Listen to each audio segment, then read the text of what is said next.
Hey guys, today I'm back again with another interesting self-improvement kind of video. So இந்த வீடியோவுமே உங்கள் எல்லாருக்கும் ரொம்ப முக்கியமான வீடியோ அப்படின்னு நம்புகிறேன். முக்கியமாக பெண்களான நீங்கள் ஒரு ஹை வேல்யூட் உமனாக மாறணும் அப்படின்னு நினைக்கிறீங்க அப்படின்னா கண்டிப்பாக இந்த வீடியோ உங்களுக்கு ரொம்பவே உபயோகமாக இருக்கும். அண்ட் முக்கியமாக இந்த வீடியோ யாருக்கு அப்படின்னு கேட்டிங்கன்னா, சில பெண்களுக்கு பயங்கரமாக மூட் ஸ்விங்ஸ் இருக்கும். இப்போ ஒரு மூடில் இருப்பாங்க, அப்புறம் ஒரு மூடில் இருப்பாங்க, திடீர்னு சந்தோஷமாக இருப்பாங்க, திடீர்னு ஒரு மாதிரி அப்செட்டாக இருப்பாங்க. அந்த மாதிரி இருக்கவங்களுக்கு இன்னும் சிலர் வந்து அன்கண்ட்ரோலபிள் இம்பல்சஸ்ன்னு சொல்லுவாங்கல்ல, லைக் ஏதாவது ஒரு விஷயம் ட்ரிகர் பண்ணிச்சுன்னா இமீடியட்டாக ரியாக்ட் ஆவாங்க, ஏதாவது நடந்தால் உடனே பயங்கரமாக கொந்தளிச்சு எழுவாங்க. இந்த மாதிரி இருக்கவங்களுக்கு அதுக்கப்புறம் நிறைய நெகட்டிவ் எமோஷன்ஸை வந்து கோத்ரூ பண்ணிகிட்டே இருப்பாங்க. Like fear, anger, anxiety, hatred, jealousy, இந்த மாதிரியாக இருக்கும்ல. இந்த மாதிரிலாம் நிறைய வந்து போகுது உங்களுக்கு அப்படின்னா அந்த மாதிரியானவங்களுக்கு. அதுக்கப்புறம் மற்றவங்களோட ஒப்பீனியன் வந்து உங்களை அஃபெக்ட் பண்ணுது அப்படின்றவங்க, இல்லை மற்றவங்க உங்ககிட்ட நடந்துக்கிறத வச்சு தான் உங்களோட மென்டல் ஹெல்த் ஒரு உங்களோட வெல்பீயிங் இருக்குது அப்படிலாம் இருக்கும்ல. இப்போ நான் சொன்ன இந்த கேட்டகரியில் நீங்கள் இருக்கீங்க அப்படின்னா கண்டிப்பாக இந்த வீடியோவை கடைசி வரைக்கும் பாருங்கள். ஜென்ரலி பார்த்தீங்கன்னா ஒரு விமென்க்கும் ஹை வேல்யூ விமென்க்கும் பெரிய டிஃப்ரென்சியேஷன் எங்கே இருக்கும் அப்படின்னா அவங்களோட எமோஷனல் இன்டெலிஜென்ஸில் தான். ஏன் அப்படின்னா நார்மலாக விமென் பார்த்தீங்கன்னா ரொம்ப எமோஷ்னலான ஒருத்தங்களாக இருப்பாங்க வென் கம்பேர்ட் டு மென். எல்லா விஷயத்தையுமே எமோஷ்னலாக தான் அனுப்புவோம். அட்லீஸ்ட் பெரும்பாலானவங்கள சொல்கிறேன். ரொம்ப லாஜிக்கலாகவோ இல்லை ரேஷ்னலாகவோ நம்மளால் முடிவுகள் எடுக்க முடியாது. எல்லாமே வந்து அந்த எமோஷன்ஸ் ட்ரிகர் பண்ணுறதுல தான் இருக்கும். ரொம்ப சென்டிமெண்டலாகவோ, ரொம்ப சென்சிட்டிவாகவோ, ரொம்ப பொசசிவாகவோ இப்படியெல்லாம் இருக்கும். இது எல்லாமே நம்மளோட எமோஷன்ஸோட வெளிப்பாடு தான். ஓகே, ஸோ அந்த எமோஷன்ஸ் இருக்கவே கூடாதுன்னு நான் சொல்லலை. உங்கள் எமோஷன்ஸை எப்படி ஹேண்டில் பண்ணணும், எப்படி கண்ட்ரோல் எடுக்கணும் அப்படின்னு உங்களுக்கு தெரியணும். அதுதான் நார்மல் விமென்க்கும் ஹை வேல்யூ விமென்க்கும் இருக்க பெரிய டிஃப்ரென்ஸ். ஸோ அதை எப்படி பண்ணணும் தெரிஞ்சுக்கணுமா? வீடியோ தொடர்ந்து. ஃபர்ஸ்ட் மெத்தட் என்ன அப்படின்னா செல்ஃப் அவேர்னஸ். செல்ஃப் அவேர்னஸ் அப்படின்றது உங்களை நீங்கள் புரிஞ்சுக்கிறது. நாட் ஜஸ்ட் நீங்கள் உங்களை இல்லை, உங்களோட எமோஷன்ஸு. நம்ம எல்லாருமே வந்து பார்த்திங்கன்னா எமோஷன்ஸ் வந்து உங்களுக்குள்ள ஒரு விஷயம் அப்படின்னு நினச்சிப்போம். உங்களையும் உங்கள் எமோஷன்ஸையும் பிரிக்கவே முடியாது அப்படின்ற மாதிரி இருக்கும் இல்லையா? பிரீதா வந்து ரொம்ப அன்பான ஒரு பொண்ணு, பிரீதா வந்து ரொம்ப ரொம்ப கோவக்காரி, பிரீதா வந்து பயங்கர பொறாமை பிடிச்சவ, இந்த மாதிரியான சில விஷயங்கள்லாம் இருக்கும்ல. இதெல்லாம் வந்து நம்மளோட எமோஷன்ஸ் அப்படின்னு நம்மளையும் நம்ம எமோஷன்ஸையும் பிரிக்கவே முடியாது அப்படின்னு இருக்கும் இல்லை? அதுதான் இல்லைங்க. நம்மளையும் நம்ம எமோஷன்ஸையும் கண்டிப்பாக பிரிக்க முடியும். அதுதான் ஒரு ஹை வேல்யூ விமன் பண்ணுவாங்க. பாடியையும் மைண்டையும் எமோஷன்ஸ் கிட்டேருந்து பிரித்து பார்க்க தெரியணும். ஓகே, அதுக்கு பேர் தான் de-identify from emotions. உதாரணத்துக்கு ஐ am angry அப்படின்னு சொல்லுவோம் இல்லையா? ஆனால் ஒரு high value women I feel angry or I feel the sense of anger அப்படின்னு சொல்லுவாங்க. ஏன் அப்படின்னா அவங்க உடம்புக்குள்ளே நடக்கிற ஏதோ ஒரு வித்தியாசமான மாற்றம் இல்லையா? கோபம் அப்படின்றது ஒரு எமோஷன். அந்த எமோஷன் எனக்குள்ளே இல்லை, நான் என் பாடியும் என் மைண்டும் அந்த எமோஷனை இப்போ ஃபீல் பண்ணுது அப்படின்றத பிரித்து பார்க்க தெரியணும்.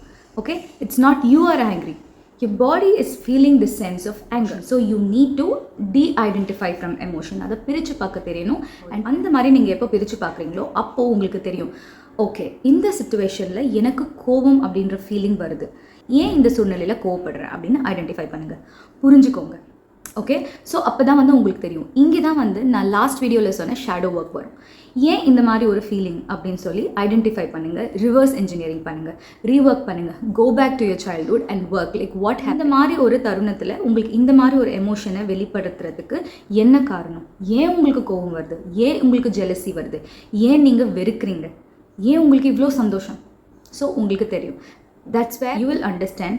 ஓகே, ஸோ இந்த மாதிரி பாஸ்ட்டில் உங்களுக்கு ஒன்று நடந்திருக்கு, அதனால தான் இப்போ நான் இந்த மாதிரி வெறுப்பை கக்குறேன், இல்லை இந்த மாதிரி ஜெலஸாக ஃபீல் பண்ணுறேன், இல்லை இந்த மாதிரி ஒரு ஹேட்ரட் இருக்குது அப்படின்னு. Okay, so that's what I'm telling. Go back, link to your shadow work. Shadow work வந்து ரொம்ப ரொம்ப முக்கியம். Just bring back all your negative emotions, confront your emotion, heal it completely. Okay, இனிமேல் அந்த மாதிரி ஒரு எமோஷன் உங்களுக்கு வரவே கூடாது. அந்த எமோஷன் வந்தாலுமே அதை எப்படி ஹேண்டில் பண்ணும், இதனால தான் இது வருது அப்படின்னு நீங்கள் புரிஞ்சுப்பீங்க. இதுக்கு பேர் தான் செல்ஃப் அவேர்னஸ். அண்ட் இது ரொம்ப ரொம்ப முக்கியம் guys for a high value women. Shadow work எப்படி பண்ணணும்னு உங்களுக்கு தெரியல அப்படின்னா நிறைய psychologist and mental health experts வந்து அதை பற்றின டீட்டெயில் வீடியோ போட்டிருக்காங்க. அதோட லிங்க் எல்லாமே நான் டிஸ்கிரிப்ஷனில் கொடுக்குறேன், போய் செக் பண்ணுங்கள். ஸோ ரெண்டாவது விஷயம் என்ன பண்ணணும் அப்படின்னு கேட்டிங்கன்னா accept and embrace all your emotions. Okay, நமக்கு டிஃப்ரெண்ட் டைப் ஆஃப் எமோஷன்ஸ் இருக்குங்க இல்லையா? ஆனால் எதுவுமே குட் எமோஷன் பேட் எமோஷன் அப்படின்னா கிடையாது. ஓகே, முக்கியமாக ஒரு high value women good bad அப்படின்னு டிஃப்ரென்ஷியேட் பண்ண மாட்டாங்க. எல்லா எமோஷனுமே என்னோட எமோஷன் தான்.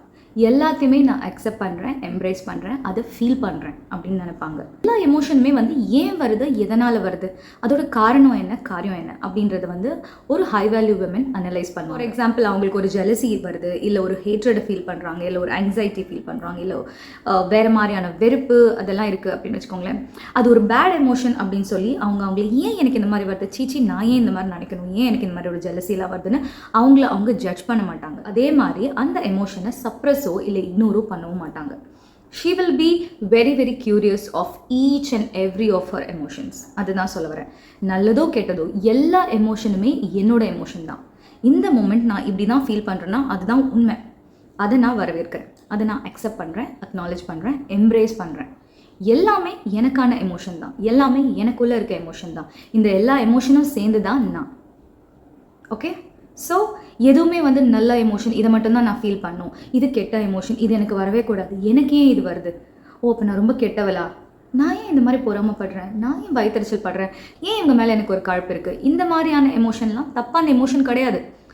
அண்டர்ஸ்டாண்ட் பண்ணுங்கள் ஏன் அதை பண்ணுறீங்கன்னா எல்லா எமோஷனுக்குமே ஒரு வேலிட் ரீசன் இருக்கும். ரீசன் இல்லாமல் எந்த எமோஷனுமே வராது. ஓகே, ஏன்னா ஏதாவது ஒன்று உங்களுக்கு நடந்திருக்கும், அதனால தான் நீங்கள் அப்படி ஃபீல் பண்ணுவீங்க. இல்லைனா உங்களுக்குள்ள சம் கைண்ட் ஆஃப் இன்செக்யூரிட்டி இருக்கலாம், இல்லை சம் கைண்ட் ஆஃப் ஒரு இன்ஃபீரியாரிட்டி காம்ப்ளெக்ஸ் இருக்கலாம். என்ன அது டீப் ரூட்டடாக போய் அதோட ரூட் காஸை தேடுங்க, கண்டுபிடிங்க. இதனால தான் இது எனக்கு வருது, இப்போ புரிஞ்சுக்கோங்க. ஸோ இதுதான் ரீசன் இந்த மாதிரி நான் ஃபீல் பண்ணுறதுக்கு. அதனால தான் சொல்கிறேன், just go back, work on it. அதுதான் சொல்ல வரேன். எல்லா எமோஷனையும் அக்செப்ட் பண்ணுங்கள், எம்ப்ரேஸ் பண்ணுங்கள். அது ரொம்ப ரொம்ப முக்கியம். Third thing is don't react for your emotions. இப்போ தான் சொன்னீங்க எல்லா எமோஷனையும் அக்செப்ட் பண்ணுங்கள், ஃபீல் பண்ணுங்கள் அப்படின்னு. அப்புறம் இப்போ ரியாக்ட் பண்ணாதீங்கன்னு சொல்கிறீங்க அப்படின்னு கேட்குறீங்கன்னு புரியுது. எல்லா எமோஷனையும் அக்செப்ட் பண்ணுங்கள், அது உங்களுக்கான எமோஷன் தான், நீங்கள் தான் அதை ஃபீல் பண்ணுறீங்க. ஓகே, ஆனால் அதுக்காக ரியாக்ட் பண்ணாதீங்க.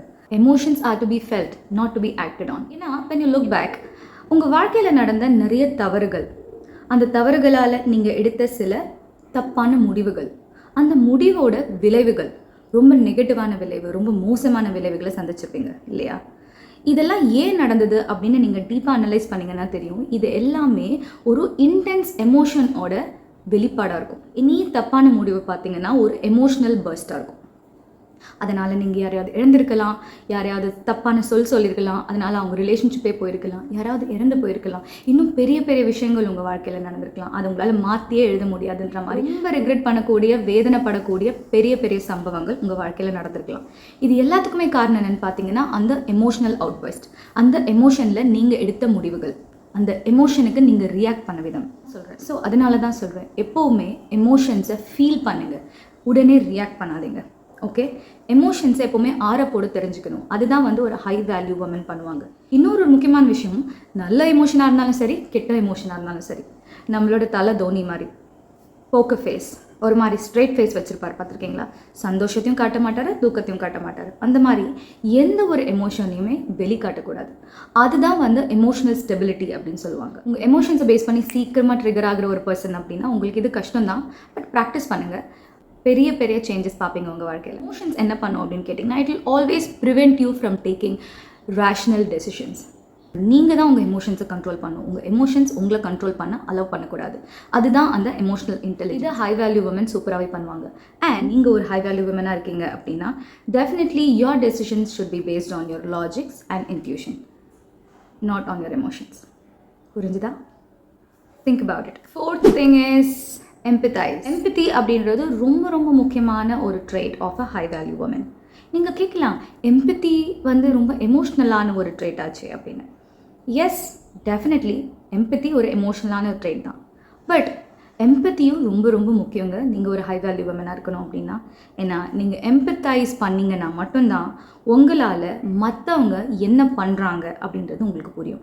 இப்போது ஒருத்தவங்க ஒரு விஷயம் உங்ககிட்ட சொல்லும்போது நீங்கள் எம்பத்தைஸ் பண்ணிங்கன்னா மட்டும்தான் அவங்களோட ஷூஸில் இருந்து அந்த விஷயத்தை பார்ப்பீங்க.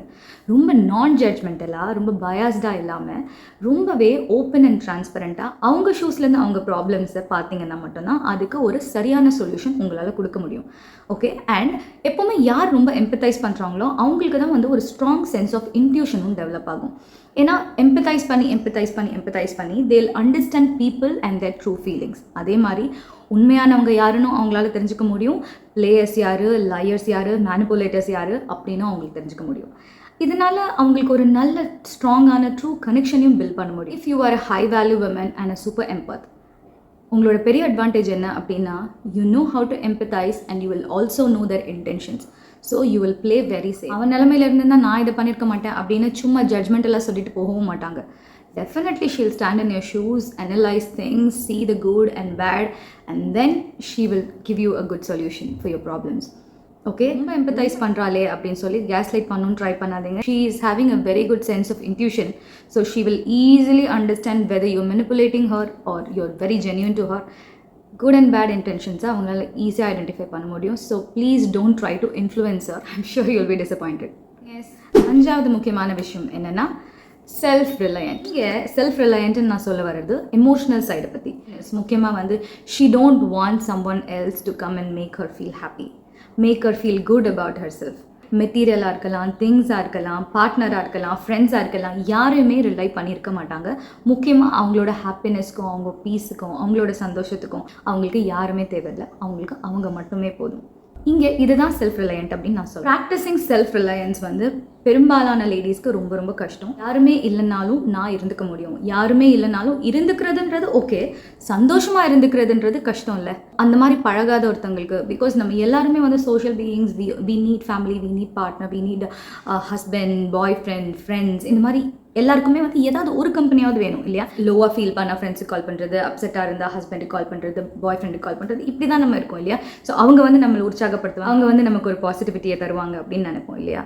இங்கே தான் ஒரு ஹை வேல்யூ விமன் வேறுபடுவாங்க. அவங்களுக்கு யாருமே தேவையில்லை. She knows how to make herself happy, she knows how to feel good about herself. இதுதான் சொல்ல வரேன். இதை வந்து நீங்கள் ப்ராக்டிஸ் பண்ணோம் அப்படின்னா கொஞ்சம் கஷ்டம்தான். ஏன்னா நம்ம ரொம்ப காலமாகவே மற்றவங்களை சார்ந்தே வாழ்ந்து பழகிட்டோம் இல்லையா?